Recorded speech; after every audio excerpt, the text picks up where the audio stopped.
You want to detox or you want to get healthy, okay? But you're not actually looking for a detox. In other words, you're not trying to heal anything pressing.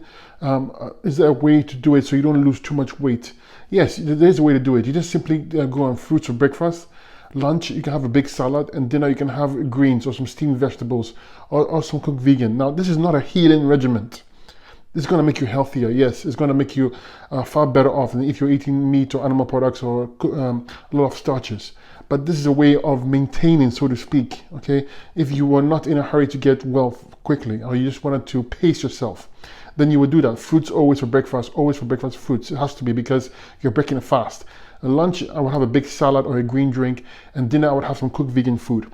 This is how you would pace it out. And then when you need to really detox, then you go 100% fruits and hit it with the herbs. Okay, this is how I would do it if I was trying to get healthy or detox in a very, very, very slow way. Remember that you can detox with cooked foods. You can get better if you're coming from a standard American diet, but you cannot detox or clean things up unless it's raw, unless it's dry fasting. These are higher levels of healing.